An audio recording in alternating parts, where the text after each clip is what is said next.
Thank you for having me here at the university. Thank you to Bruce Gagnon and to his group, the Global Network Against Weapons and Nuclear Power in Space, which is a wonderful organization. And it's great to be here with Bruce, and just meeting with him is worth the trip to Maine. But Maine is a wonderful place, which, despite some votes in some public referenda, is far ahead of the rest of this country in many, many ways.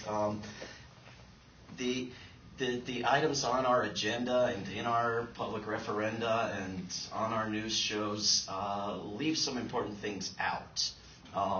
And one theme that, push that button, the one theme that I want to put higher on everyone's radar screen is what I think is going to have the biggest impact on our country and our planet. I think future presidents are going to have a huge impact on what happens in our country and the rest of the world and the environment.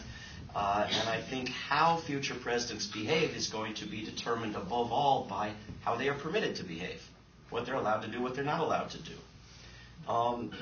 We have given presidents the power to make laws. Presidents can make laws with signing statements, right? Today I saw a story that I haven't seen enough of about how the mayor of Washington, D.C. Just signed an important piece of legislation into law and wrote a signing statement altering big chunks of it. Hey, presidents do it, why shouldn't I? This is how things actually trickle down in our economy. We had a candidate in Barack Obama who gave the most eloquent denunciations of the unconstitutionality of signing statements. For God's sake, a president can sign a law or veto it. He can't rewrite it. What is this about? President Obama does it. He doesn't denounce it. He doesn't throw out all of the law-altering signing statements by Bush. He says if any problems come up with them, my Justice Department will look at them on a case-by-case basis. I might throw one of them out, two of them out. We'll see. Might not even tell us which ones were thrown out. They'll just be thrown out. Well, laws don't have to be public anymore. They can be secret laws.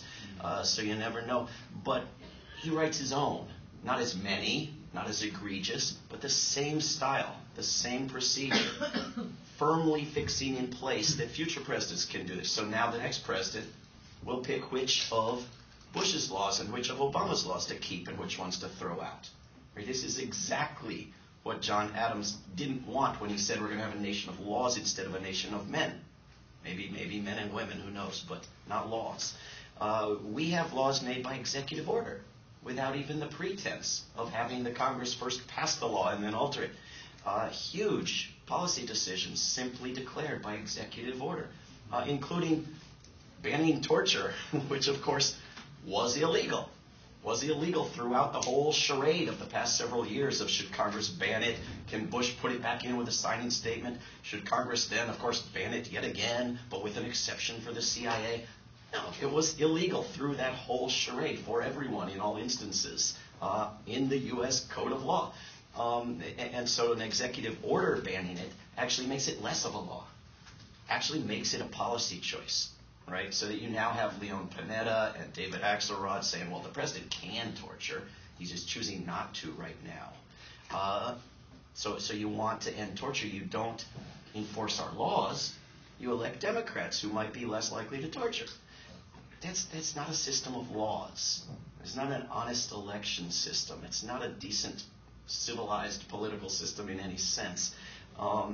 And of course, torture is ongoing because it's not being punished. And we are open about using rendition to send people to other nations where they might be tortured. We have presidents make laws with secret memos. Right? Imagine if you had the public treasury in your wallet. Cost is no issue. And you go out and hire a lawyer and tell that lawyer to write you a secret memo that you're going to keep in your pocket. And it's going to say, your crimes are legal. And then imagine you have the biggest military the world's ever seen and the federal government at your disposal and massive secret budgets you can do whatever you want with. This is the closest thing to absolute power that we've come up with. So what is the current administration doing? They have announced They've announced that they will not prosecute. Not the Justice Department, but the President, and then the Justice Department at his bidding, which is how it's worked now for quite a while, has announced that they won't prosecute the people who ordered this. They won't prosecute the lawyers who wrote the memos legalizing torture, legalizing aggressive wars. They won't prosecute these people. But they might prosecute some low-ranking people who may have strayed from the illegal policies in the secret memos. Right? This is worse than nothing. This is fixing absolute power in place. And then, of course, the general making of laws through Congress typically involves the White House telling Congress what laws to write. Right? This is how it works. And Congress asking, please tell us what laws to write. The power to make wars is now firmly in the White House. Right? We don't declare wars anymore. Congress doesn't decide when and where we have wars. Congress doesn't want to. Some people might like them, some people might not. Let's avoid it. Let's give it to the president. In many cases, we don't even call it a war at all. What we're doing in Pakistan right now looks like a war to the people underneath the bombs, right? But we don't think of it as a war at all. The right kind of people are not at risk there. And at best, we have a vague authorization to use force. Right? With requirements in there that the president proceeds to violate by sending reports packed with lies to Congress. President takes monies appropriated for elsewhere and secretly uses them to begin an invasion of a place like Iraq without any authorization to use anything. Congress knows all this, does nothing. And the authorization to use force gradually loses all relevance to the endless occupation of a country, where we're not pretending to still look for the weapons and so forth, and yet it goes on. And even in the case of Iraq, the UN fig leaf for the occupation of a war created by what they denounced as an illegal invasion, right? The United Nations, which actually got this right for 3% of the money that we spend on intelligence, as we call it, to get it wrong, that expired December 31st last year. What did we replace it with? Well, Bush said, I've got an occupied government. I've got a puppet. Why don't I make a treaty with them? Right? We'll call it a status of forces agreement, but it won't be like other ones, which are questionable in themselves. This will be 3 more years of war in a treaty. And we won't run it by the Senate. That's kind of old hat. We'll just make a treaty. And so we have the power of war put into a treaty. We have a treaty made without the Senate. There was a guy named something like Obama, I think it was, who was furious about this. There was a senator named Joe Biden who put in a bill, said we won't fund the occupation of Iraq unless this comes to the Senate to be voted up or down, as the Constitution requires. Well, now they love it. Now it's the only thing they've got to legalize the occupation of Iraq. They're also happy about the fact that if they violate it, there's not much anybody can say. They're happy to make clear that they're not planning to comply with it, that we're not going to actually be gone by the end of 2011. And peace activists who sort of accepted this and said, well, we're not going to get anything better. What does it matter if we follow constitutional procedures? Goodness. Well, these people ought to sit down with some Native Americans and talk about treaties for a minute. How do you have any control over whether they replace it with another treaty that extends the occupation? How do you stop them from doing the same thing in Afghanistan or some other country with a new treaty? You have no control over it anymore. The Congress last week gave their blessing to this end date of being out of Iraq at the end of 2011. And to their credit, they required monthly reports from the Pentagon on how it's going. The question is, what, if anything, will they do when those reports don't come, are not honest, don't indicate a withdrawal, but rather the maintenance of permanent cities that we call bases? So I'll get to that in a minute about what, if anything, they might do, but I think that's what it comes down to. We had the power of appointments. We have President Bush appointing people who had already been rejected by the Congress in their absence, in a recess. We have the powers of secrecy dramatically expanded, being expanded now further beyond Bush and Cheney's wildest dreams, but expanded by them dramatically, including the power to put money into a secret budget from a non-secret budget and then spend it in secret. We now, of course, have the most massive programs in terms of money, largely secret. I mean the bailout of Wall Street. We have a bill sitting in the House with a huge majority of co-sponsors. All they have to do is bring it up for a vote. It passes. That would not let Congress control our money, as the Constitution requires, but just see what the Federal Reserve is doing with our money. And the Speaker of the House won't bring it up for a vote. The power of pardon is something that the President was supposed to have. But commuting the sentence of Scooter Libby for obstructing an investigation that was headed towards Cheney and Bush amounts to what James Madison and George Mason thought we needed the power of impeachment to counter. That is, a president pardoning a crime he authorized. And the fiercest opponents of this, who pushed back against Cheney and said we have to stop Bush, who might pardon all of his subordinates for crimes he authorized, people like Congressman Gerald Nadler, openly stated that they believed he could do such a thing. They just didn't want him to. Right? That has to be undone. But now we have something worse, because we have the pardon of immunity. With a big assist from Congress, we have presidents, Bush and Obama, giving and maintaining and fighting to maintain immunity for crimes we aren't allowed to see the details of, for unnamed criminals. This is very different from pardon, and much, much more dangerous. The power to spy on people without warrants. Presidents can do this now. The power to imprison people with no charge, with no process. Habeas corpus gone after 8 centuries of development, right? And eliminated in practice by Bush, and eliminated in a formal system by Obama, with an announcement in front of the United States Constitution in the National Archives. The power to torture, the power of rendition, and most importantly, the power to behave without fear of any sort of accountability, without impeachment, without prosecution. We have people who make the laws who are above the laws, and we have the rest of us who must obey the laws, but don't have much to do with making them. That's where we are at the moment. And so it was interesting in the past day or two to look at how 3 countries look at one of these abuses of power, namely rendition. Because when a man named Arar, who's a Canadian citizen who had not done anything wrong, made the mistake of flying into JFK Airport in New York, and we kidnapped him and sent him off to a 3rd country to be tortured. Canada, which had very little to do with it, apologized to him as a nation and compensated him $9 million. The United States ruled, I believe it was just yesterday, I can't keep my days straight on this book tour, ruled that he had no grounds to be compensated. No crime that is understood in U.S. law had occurred. We might endanger national security.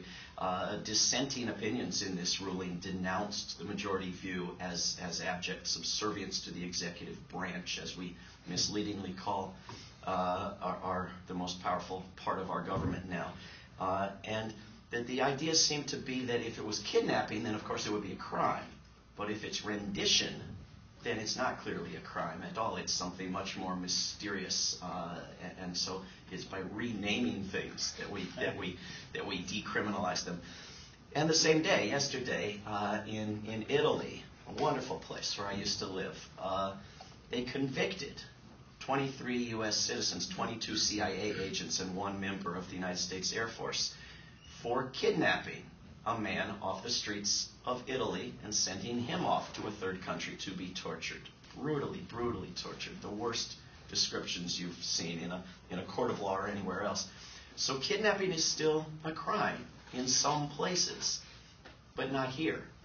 Here it's not a crime.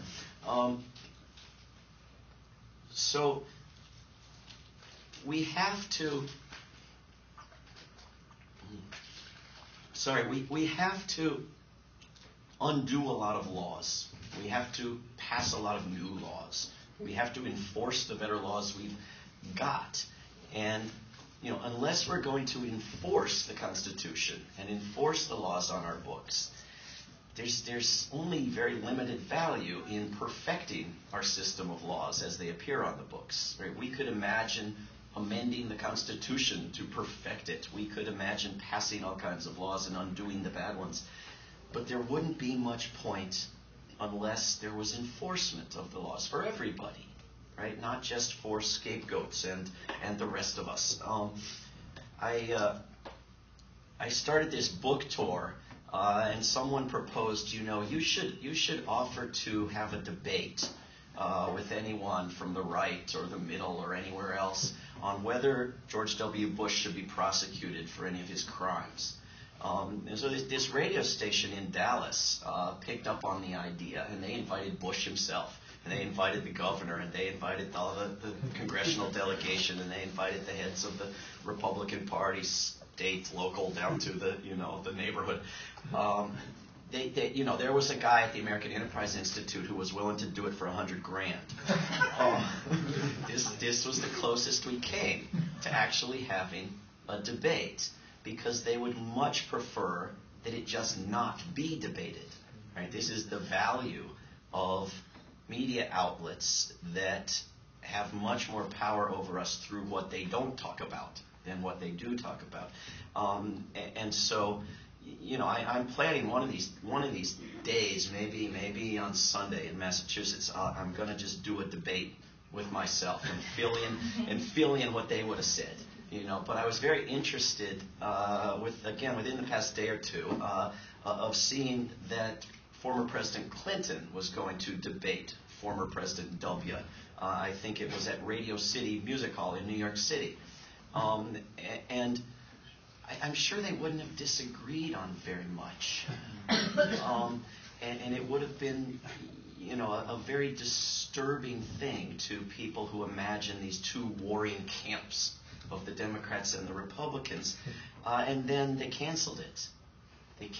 And I don't know if maybe Bush was not allowed to write the questions, or if they said you couldn't wear hidden microphones, earpieces to tell you what to say. I don't know why they canceled it, but they did. And so there's apparently not going to be any sort of debate along these lines. But there ought to be. We have a former president and a former vice president confessing to torture, bragging about it on television, multiple televised interviews, right? We have written documents from the lawyers authorizing the crimes, from the victims, from the participants, right? I mean, I would love to see the videos. I wouldn't enjoy it, but I would love to make public the videos of the torture of Catani. I would love to see the photos that they're so desperate to keep secret. But if the written word meant anything to Americans, we wouldn't need that stuff, right? I mean, these are our two options. Get the videos and photos, teach Americans to read. Right? Obviously, one is a lot easier than the other, but we have to work at both of them. And in the long term, education is going to be of incredible value if we're gonna hold on to this country in any way. And if we're going to prosecute these people, the Justice Department has made clear it doesn't want to do it. The president has told them not to do it. So the excuse that foreign courts have had through the Bush-Cheney years, that we won't go after these crimes, that the United States might do it itself, that's gone. And any excuse for Congress not to act is gone. And any excuse for local and state prosecutors not to act is gone. Most of these crimes can be prosecuted at the local or state level if you find someone with the nerve and decency to do it. Most citizens of Maine have been spied on without a warrant. It is undoubtedly illegal to do that under state law in Maine. If there's any connection to torture, it's undoubtedly illegal if you treat it as assault and battery, which it is. Under Vince Bugliosi's theory, any district from which someone has been sent unnecessarily to be killed as a soldier in Iraq is a place where you can bring up a prosecution of Bush for murder. There are civil suits that are making good progress. Rulings that people like Ashcroft and you may be possibly held accountable financially for crimes for which they've not been indicted. There's a ruling this week that actually found over $1 million in compensation from our government for 5 Muslims who were wrongfully detained, imprisoned surely by profiling shortly after 9/11. There are angles that are likely to have success. But what we're seeing from the White House and from the Justice Department is an all-out effort to protect and cover up the crimes. We are seeing the Justice Department appeal and reappeal any case that might reveal the torturing or the spying or who did it. We have had them declare phone companies to be part of the executive branch of our government for purposes of keeping secrets. We've had them threaten to cut off intelligence sharing, for whatever that might be worth, with Great Britain if it reveals anything about our torture practices. We have had them declare that the state secrets power allows them to shut down any case looking at warrantless spying. Not just withhold particular pieces of information, which was the extent to which Bush and Cheney made such claims, but shut down any case, right? And I've seen very intelligent people suggest that, well, then there can be no accountability whatsoever. And that's sensible as far as it goes. Does anybody recall what Article 1 of the United States Constitution is about? Any guesses? Congress, right? Congress. Powers of Congress. Congress, the first branch of our government, the branch that takes up the first 60% of our Constitution, the branch to which they gave every power they could imagine, the branch that was supposed to be the seat of governance in our government. You know, teeny little Article 2 about the president, teeny little Article 3 about the judicial branch. Read this thing. Anybody you elected yesterday swore an oath to protect it and nothing but it. You got to read it. And if you read it, you have a very different understanding of what our government is supposed to be from what it is. And it fits on one piece of paper. It's in my wallet. Read it because there's this idea that Congress doesn't exist anymore, right? We can't go protest wars now because that would be protesting a popular president, as if a war and a president are identical entities, right? When the Constitution gives Congress the responsibility to decide when and where we have wars. I got an email 3 days ago from Congressman Alan Grayson in Florida that said, Dick Cheney's still on the loose. Dick Cheney's not behind bars yet. Gotta hold Dick Cheney accountable. Send me money. Right? People sent him over $500,000. And I got in touch and asked, because I was kind of excited, what is it that you're going to do to hold Dick Cheney accountable? I love to hear it. I want to work for you night and day. I want to sell my house and give you the money. I want to know what it is you're going to do. Anybody have any idea what it was that he's going to do? Oh, great. He was going to go on TV and call Dick Cheney a vampire. If you will forgive me, this is an idea that has no teeth to it. There is nothing in the Constitution that gives the Congress the power to call a former vice president a vampire. It's just not relevant. Right? So when a congressman is willing to speak up honestly and straightforwardly and expose issues and positions and denounce lies and propaganda, and you want to encourage him and show the other Congress members that they don't have to apologize and cower all the time, by all means do it. But try to push them to do something more than speak. Right? Last summer there was, there's a blogger named David Michael Green who calls these guys the center-right dinosaur club. People like Ed Meese, Lee Hamilton, James Baker, they get together this commission anytime there's a problem we want to acknowledge we see but not actually do anything about. And they were assigned last summer to look at the War Powers Act. This is a law that was put in place after Nixon's abuses in an attempt to strengthen and to clarify war powers in the Constitution that actually weakened what was already in the Constitution. But they were looking at, how should we address this, given the fact that it's routinely violated and nobody gives a damn, except for, the majority of Americans.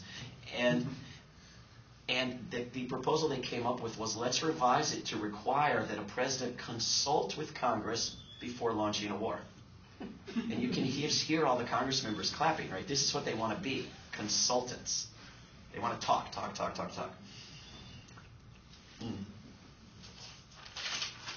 There are two powers that Congress actually has, that they actually could use beyond talking. One of them is a power that's used in the definition of the House of Representatives, a power that's discussed 6 times in our Constitution, explained in detail like nothing else is. That we're expected to use quite frequently, and we have used it a lot more than we know, but not enough. Anybody have a guess what I'm talking about? Say it louder. Impeachment. We had the chairman of the House Judiciary Committee tell us that he couldn't impeach Bush or Cheney because Fox News wouldn't like it. We had a judge impeached this year. Anybody know what he did? He groped female employees. Now, I'm not supporting that behavior, but it's interesting that at the national and state levels, unless there's sex involved, and unless it's a Democrat, you cannot impeach anyone. If it's the executive branch, if it's a former employee of the executive branch, if it's someone whom Fox News would not like to see impeached, then you cannot impeach them. There is a judge by the name of Jay Bybee, B-Y-B-E-E.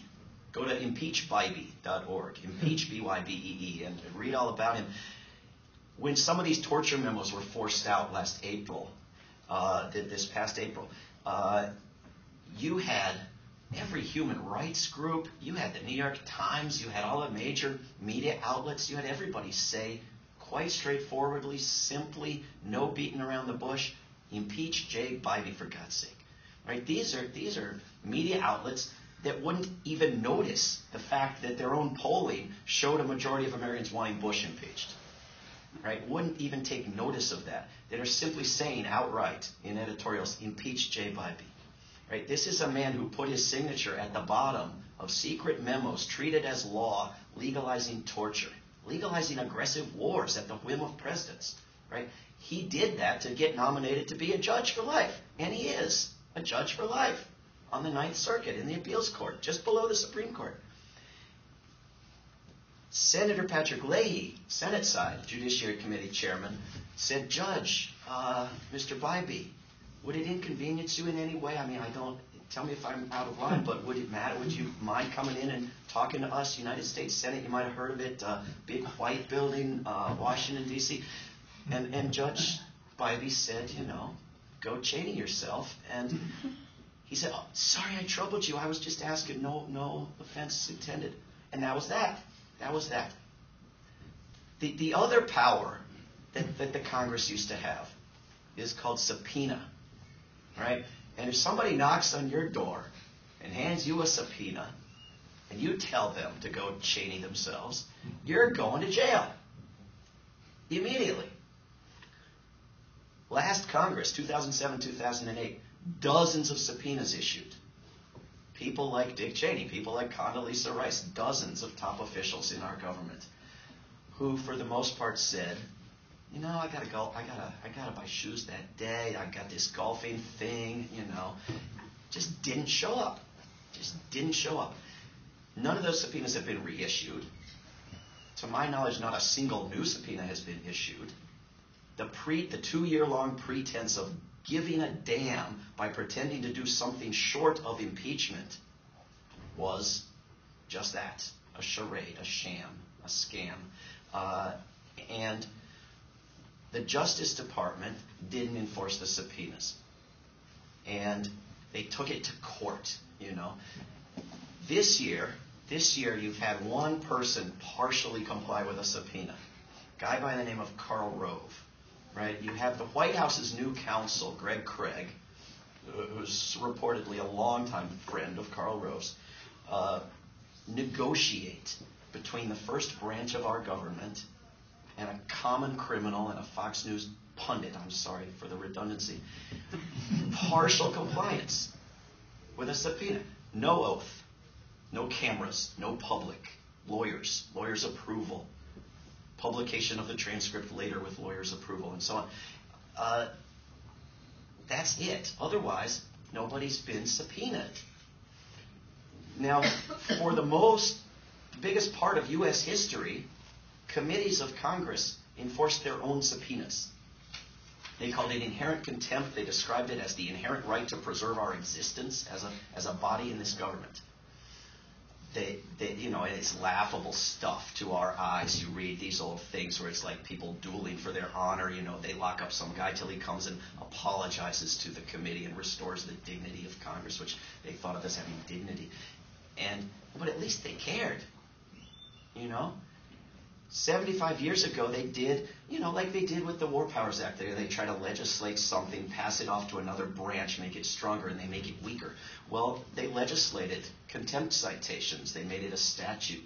They made the Justice Department, from that point forward, enforce contempt citations and subpoenas. So for the past 75 years, congressional committees have not enforced their own subpoenas with their own police force. Trust me, you or I go to Capitol Hill and say anything out of line, speak too loud in a hearing. They've got a police force. The place is honeycombed with jail cells. There's not a problem. The problem is fear and lack of will. And so up until the Bush-Cheney years, that worked okay. Until they start subpoenaing employees of the Justice Department and former employees of the Justice Department and members of the same crime syndicate. And then they don't get enforced. And then what do? Nothing. So now they won't subpoena anybody. They won't, on any issue at all, do anything that the president doesn't tell them to do. And he won't let them do that. The Justice Department might not enforce them any more than the last Justice Department. So they just don't issue them. They don't impeach anyone. They don't subpoena anyone. And if you don't do those things, you don't exist as a body in our government that can say anything against either of the other two branches. Now, to get powers away from the president, you have to put them somewhere else. And most of them are supposed to be in Congress. And Congress is supposed to use them to represent us. But of course, if Congress had all the power in our nation, it would still be doing a very poor job of representing us. And we have to clean it up. We have to clean up the media. We have to clean up the money, the financing of elections. We have to clean up the powers that parties have, a large part of which is through money. But we can push for things successfully in an uphill fight while pushing for long-term reforms of that sort. And to do so, we have to be strategic and not waste our energies. And one way in which we waste our energies is in lobbying a president.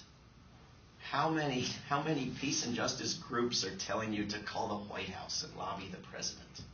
You can't. It's next to impossible to influence a president, and it's virtually impossible to influence a senator. And in the case of Maine, you got the rest of the Congress trying to influence your senators. Let them beat their heads against a wall. You don't need to join in. House members is a different story. House members can be influenced.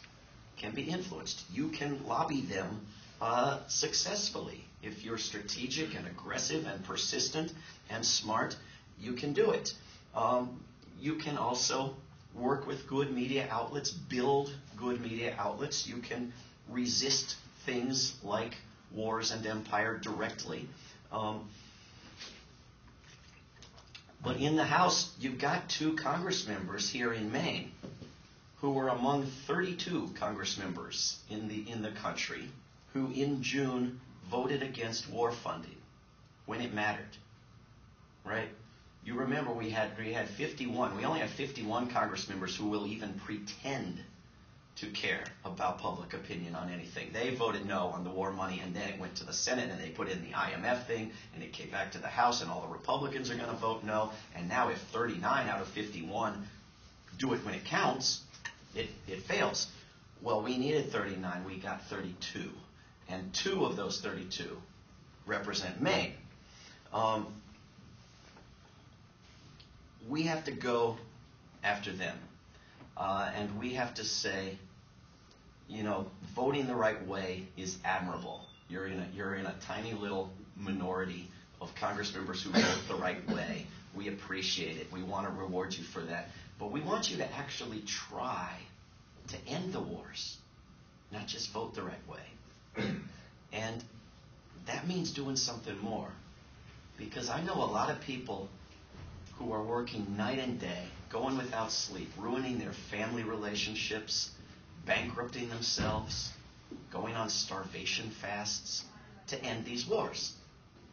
It's not inappropriate to ask a Congress member to do more than what they're doing. If either of these Congress members were to take a public stand that they are committed to voting against any bill that funds these wars, then we would start a list with their names and a few other names on it, a whip list of Congress members committed to voting no. And that means voting no if they put hurricane relief in there, if they put hate crimes in there, if they put free kittens for children in there. You're still going to vote no because they can put all that stuff in another bill and they know it. You're going to vote no on any bill that funds these wars. You could even just do the escalation bit, any bill that's going to fund these wars above a certain level. That would be a very useful thing. But better and possible with these people is any bill that funds these wars.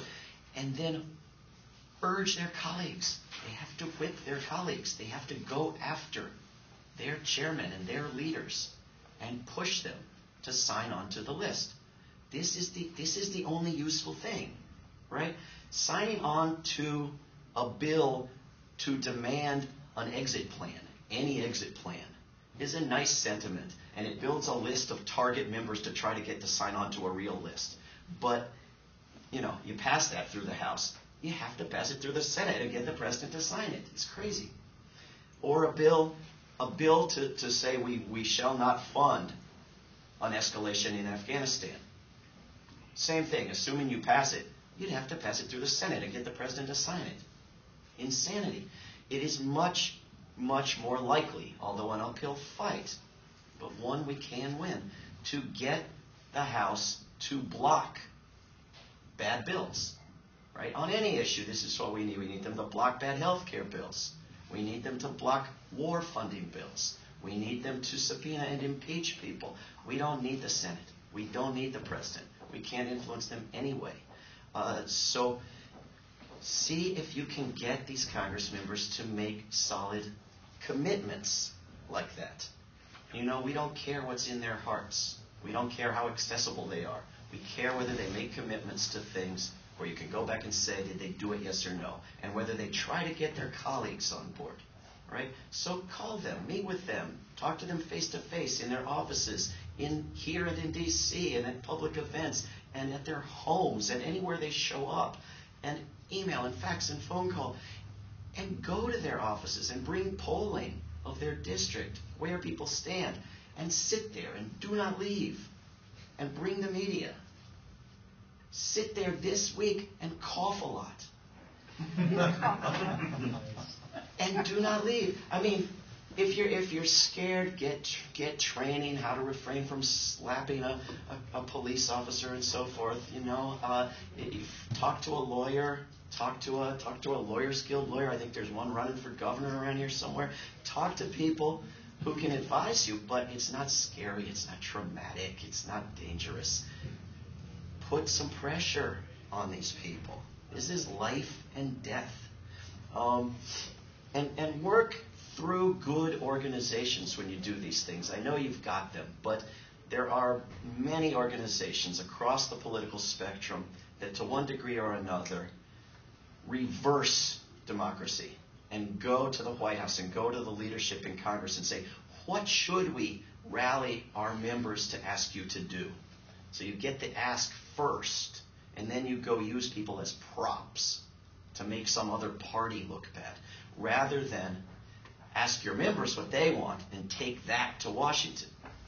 It's not to say you can't compromise, not to say you can't support a bill that only goes halfway to what you want, but to pre-compromise, to self-censor, to astroturf, to reverse grassroots activism, it is self-destructive, and you're going to burn out doing it. And there are a lot of groups, most of the labor movement, most activist groups based in Washington, on both sides and everywhere else in the political spectrum, that do this. So work with good groups here, work with Bruce's Global Network, work with groups like Progressive Democrats of America and Democrats.com, which are groups I work with. Despite the D word in their names, they buck the party line more than most groups. Go to opensecrets.org and look at how much money your state and your town and your neighborhood have spent on these wars, and triple it, because you got to take care of the veterans, you got to pay the debt, it's all borrowed, you got to pay for the damage to the cost of fuel and so forth. Go to usaspending.gov and put in your state and your district and see where most of the money from Washington is going in your district. You will have to read a long ways before you get past the military contractors. Right? You're not going to find ACORN on there. Look at cost of. I should have said costofwar.com earlier. I'm talking about the cost of the war. Open Secrets is where you look at the money that Congress members have been given. That is the bribes they've taken legally. Costofwar.com is where you look at the cost of the war, and you have to at least triple it to be even reasonable. And then add that to what you see at usaspending.gov. And take this information and talk to your Congress members about what you could do in this district with that same money. Look at the studies out of UMass Amherst that show you get more jobs and better paying jobs with the non-military investment than you do with the military investment. And that's even if the military investment were all domestic as opposed to in other countries. In March of this year, around the middle of March, you'll be hearing about plans from a lot of peace groups between now and then. A lot of people are going to try to do what any civilized nation would have done at least 5 years ago, and that is shut down Washington, D.C. And if you can come there and join us, it will not be on a weekend. It will not be convenient, and it will not be a one-time event. It will be ongoing, and it will be disrupting what's happening in Washington, D.C. Please come and join us. There's also going to be a peace rally in Portland tomorrow, 5 o'clock, if I'm not mistaken. Where is it going to be? Monument Square. Monument Square in Portland, Maine, tomorrow at 5 o'clock. Please join us. And I want to open this up to questions and discussions and comments and statements and accusations of treason. But I want to say one thing first, because I've been speaking, mostly at rallies, mostly get everybody shouting more than the book tour thing, but for about the past 5 years. And up until this year, there was a general theme of questioning that I never got.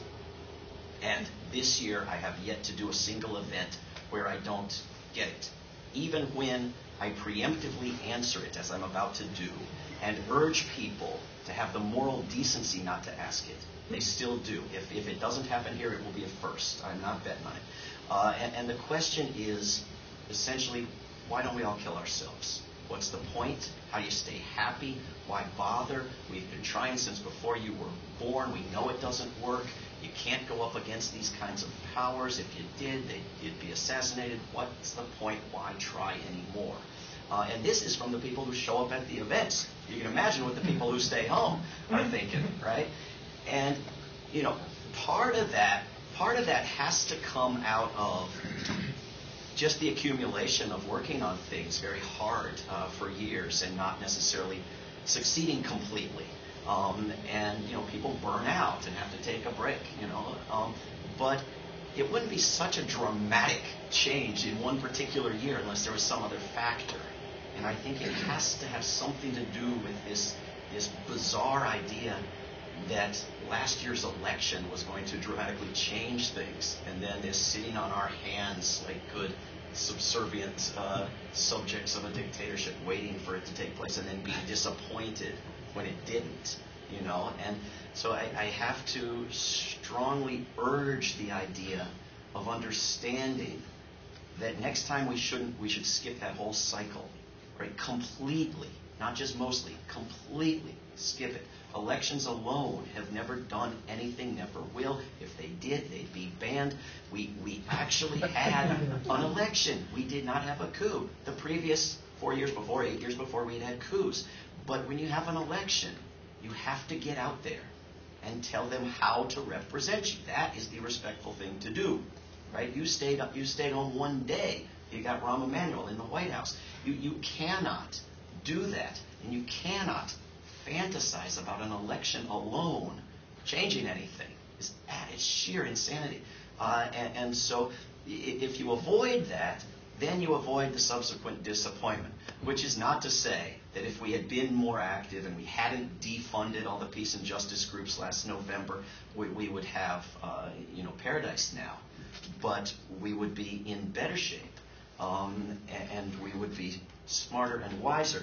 And so I have basically three answers to the why don't we just give up and kill ourselves question. And one is, you're absolutely right about how horrible things are in our government. Probably they're much worse than you imagine. I've written a book where the early parts of the book discuss exactly how bad everything is. You don't have to convince me. I'm with you. The second answer is, if you want signs of progress and success and achievement and engagement and activism, they are there. But you have to throw away your television. You have to search out stories. There are good television shows. There are exceptions, but you have to search out stories on the internet, on radio stations, in publications, and in a handful of television shows that are going to give them to you. You have to find the news that's there. When a few people who I imagine Bruce knows at least as well as I do in the Czech Republic said, we don't really want a military base, a radar base for missile defense in our country, and they organized and they educated and they went on hunger fasts and they took some 130 mayors and passed local resolutions, took these mayors to the state capitol, passed bills, overthrew governments, and they had their nation say, no, we don't want this base. Now, not to say that President Obama didn't want to please Russia. It's not to say that he didn't have another plan that's at least as militaristic and destructive. But it is to say that when you heard this story that we're not going to put a base in the Czech Republic because President Obama's decided not to, nobody told you that the people of the Czech Republic said he couldn't. A little while ago, the U.S. Army announced that they were probably going to shut down this video game, killing Muslims is fun for 13-year-olds theme park in a shopping mall outside of Philadelphia where they have the real weapons and the real tanks with video screens, and the 13-year-olds and 14-year-olds go there and practice killing foreigners with Army recruiters milling around. The U.S. Army announced, the economy is so bad that recruitment's doing fine, we don't need it, so we'll probably shut it down. This is absolute nonsense. They're spending millions and millions of dollars on other recruitment techniques, just maybe not this one. Why? Because the people so effectively protested it, went to jail protesting it, generated such bad press from it that it's counterproductive for the Army to keep it open. But nobody tells you that story. The activists themselves parrot the story from the Army on what's happening. We have local victories everywhere you go. I'm being told now about local victories in Maine, votes to preserve public control of water rather than giving the water to private corporations. We have national victories all the time. We sent Alberto Gonzalez running for the hills. If someone were to introduce a one-sentence bill like the one that sent Alberto Gonzalez out of town, we could turn this nation around in terms of the power structure issues in Washington. Right? A one-sentence bill that says The House Judiciary Committee shall consider whether Jay Bybee, instead of Alberto Gonzalez, committed impeachable offenses. One brave congressman from anywhere, maybe Maine, introduces that one-sentence bill. It's too long, you can write it for them. You start getting co-sponsors around the country. The Justice Department suddenly has something to fear. An impeachment hearing brings out anything it wants. Nothing can be withheld. We have prevented an invasion of Iran, with an N, for years now. For years. Very similar lies to what took us into Iraq. Within the past months, I've seen Newsweek cover with a nuclear explosion and when Iran gets the bomb. And the polling of the American public, to their incredible credit, is still essentially saying, no, not scared yet, keep trying. It's moving in the wrong direction. It's not where it should be, but it's not where they want it. And it may indicate more awareness of war lies than at any time in U.S. history. And we have to keep up that fight. But we can't ignore the fact that what's happened in Iraq and Afghanistan would be far worse without what we've done. And we would be in Iran and other places if not for our efforts. People don't announce your successes for you. You have to announce them yourselves. And yesterday, a town called Amherst in Massachusetts passed a resolution that said, anyone coming out of Guantanamo, freed from prison, we welcome them. Let them move to Amherst. Right? Why can't your town do that? Why can't your town do what Brattleboro in Vermont and a couple of other towns and Kennebunkport, if I'm not mistaken, have done and said, if Bush and Cheney come here, they will be arrested. There are a lot of things you can do at the local level that build up to the state level and to the national level. But the third answer that I give to that question is, the people most responsible for getting women the right to vote never saw a woman vote. The people most responsible for ending slavery never saw slavery end. Right? This idea that, just because you can't listen to a song that's longer than 2 minutes, 15 seconds, that you can't get involved in activism unless you're guaranteed success that week or that month, it's a little bit self-indulgent, I understand it. It's perfectly understandable. But this idea that whether we should be hopeful or gloomy has any relevance to our moral responsibility to do what needs to be done cheerfully, enjoying the solidarity of our allies until the day we die, whether we win this week or somebody wins in 130 years, it's just not relevant. And obviously we want to work in as strategic a manner as possible, directed at the earliest possible victories on everything we want to win at. And we hope we win everything tomorrow. But whether we do or not just has no moral relevance to whether we try and try our hardest, understanding all the difficulties, understanding that it's unfair, understanding that it can be frustrating. We have no choice. And so when we beat down our depression enough to actually show up at events, but then all we do is ask questions about, shouldn't we all kill ourselves? It's worse than the flu. You're coughing defeatism on everyone within 10 feet of you. And so it doesn't, when you ask that sort of thing, it doesn't make you look any smarter or possessing any more insider knowledge. It hurts. It hurts the people sitting next to you. So I ask you to be the first event that I've ever spoken at this year that does not ask that question. But please ask anything else.